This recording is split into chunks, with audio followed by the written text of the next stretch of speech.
Mao ni ang explanations.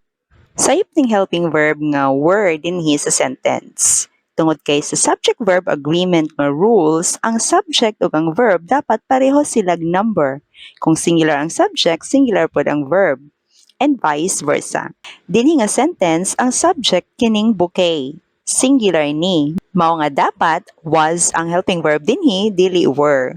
Ang roses dili mao ay subject ani, but part ni sa intervening expression kining phrase nga of roses.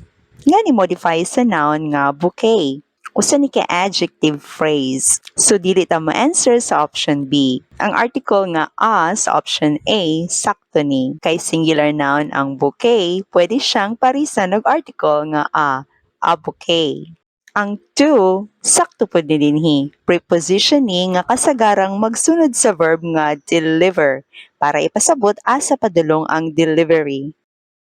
Ang sayop dinhi kining comma or option B. Ang comma dili gamiton before sa subordinating conjunction nga nag-connect sa clauses sa usa ka sentence. Ang subordinating conjunction mao ning mo-introduce sa subordinating clause or dependent clause. Clause nga dili maka-stand alone as a sentence kung bungkagon ang sentence. Makagamit ra tag comma before sa conjunction nga coordinating or katong nag-connect sa parehong independent clauses like but or so or for. Ang clauses aning sentence kining you can't open the door o kining unless you have a key. Kining you can't open this door, pwede ning mag-solo as one sentence. Pero kining unless you have a key, dili ni pwedeng mag-solo as one sentence.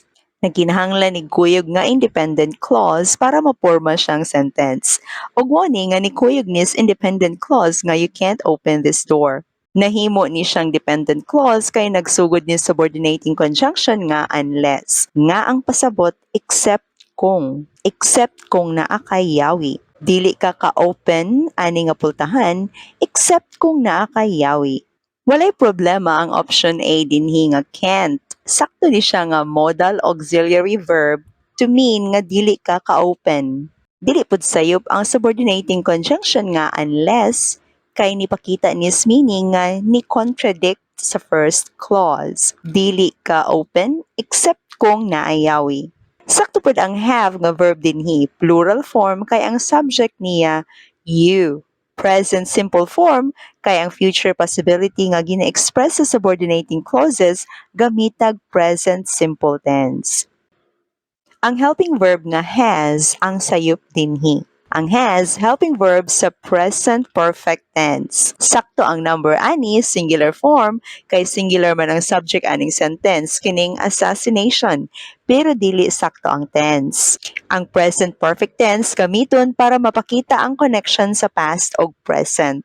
Ang sitwasyon sa sentence walay connection sa present. About nis dugay nang nahuman nga panghitabo ang World War I o kung unsay naka-ignite ani. Kung about sa mga nahitabo sa unang atong hisgutan, mga human na, past simple lang ang atong gamiton, dili present perfect. Ignited lang unta ang gamiton aning sentence. Walay problema ang article nga the sa option A kay nagpakita ni sa particular nga assassination.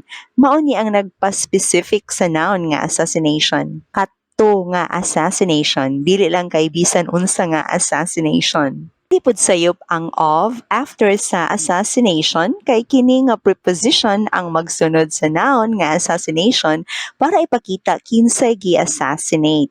Collocated ni sila. Assassination of. Ang preposition pod nga to after sa air maupoy preposition nga magsunod ani nga noun para mapakita kung sa unsa sumusunod or air ang usa ka tawo. Collocated ni sila. Air to.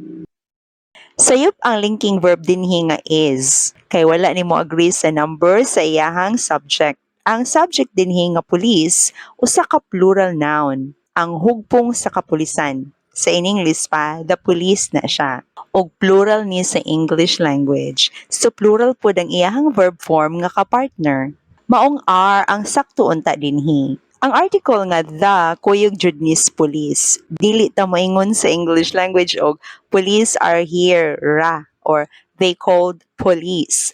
They called the police jud ang kapulisan collocated or partner ni sila nga words ug together plural gipasabot ani. Why problema ang adverb nga here dinhi? Ni pakita ning asa ang mga pulis karon here ug nagsunod sa linking verb kay mao ni kasagarang sundan sa adverb kung gamiton as subject complement. Why problema ang investigate dinhi nga base form ni siya kay part sa infinitive form nga naay to investigate. Mao ni sagad nga pattern sa words. Here, sundan og infinitive with a to. Here to claim, here to do, here to stay, here to investigate. Ang verb nga is wearing ang sayop dinhi nga sentence. Dili ta mo gamit og present continuous form sa verb kung atong gipasabot repeated actions, permi gibuhat or permi mahitabo. Ang saktong gamiton sa ing-ani nga sitwasyon ang present simple form. Dapat, Lucas wears the same shirt every day ni siya. Dili sayop ang is wondering kay gipakita dinhi unsay nagdagan sa hunahuna ni Ruby. Ongoing action or situation.